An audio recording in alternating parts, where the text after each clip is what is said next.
So, people, myself included,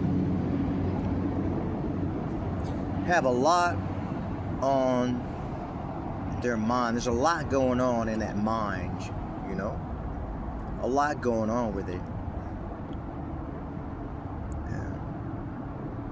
However it got to be that way, and it is susceptible to change. It can change. It can all be altered. It can be altered. But a lot of people understand that they have ways, and a good bit of their ways, they figure themselves to be set in those ways, even if it means that they're set in the ways of being open to other ways. That's a way that they have, to open other ways, and they're set in that. So, and you have others who are not open to other ways so much. They're set in their ways. So you have people on a lot of shit out here. A lot of things going on with the people. So if you want to convince somebody who's a hardcore Stephen King reader of Stephen King, or someone who reads in general, they read. Well, let's say they read indiscriminately. They just read voraciously any subject, any genre, any author. Well, it's a lot easier to convince that person to read a book, or read a magazine, or read whatever it is you want them to read, or sway them over to reading what you read. If you read something in specific, or you have something that you read that you just like to get them on and say, well, why don't you read this and see what you think of it? So, now, not so much in the case if you have someone who's just not reading everything and anything. There's I like Stephen King. I like the genre that Stephen King writes in: suspense, thriller, horror. And that's what I'm into. Now, it may be easier to say, look, well, why don't you try something from another author, like maybe Dean R. Koontz. And a lot of people say, I don't like Koontz. I've read a little Koontz, I don't like him, or I'm just not going to go there to begin with.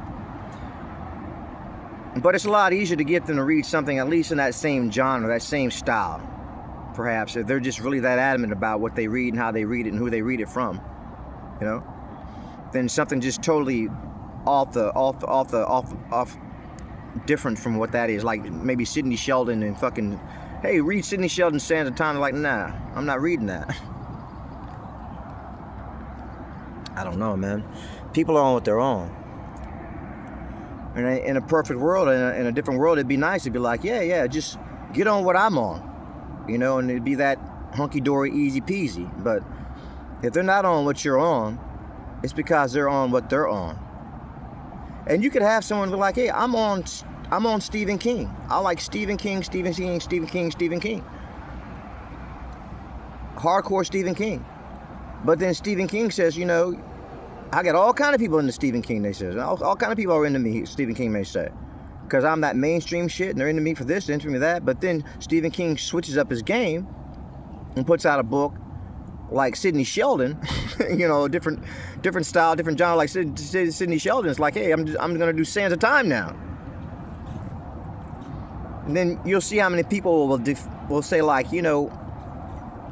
maybe read it because it was Stephen King, but and I'm into Stephen King. I was more curious than anything, and but I'm not going to I'm not biting it. I'm not digging it. So I'm looking for someone else. If Stephen King wants to continue along this vein of giving me Sidney Sheldon, or turning himself and revamping himself to Sidney Sheldon or some shit, when I was into that style that was Stephen King in that genre, And that's pretty much how it is, though. Like somebody is a hardcore vegan, Why are you trying to convince them, to go over there and scarf down on some fucking swine barbecue? That person knows what they're into and what they're not into. They got this thing. They have this thing that they function on and function around, you know. And you have people like Andrew Zimmerman off of that old thing off from Food Network channel. He used to work on it.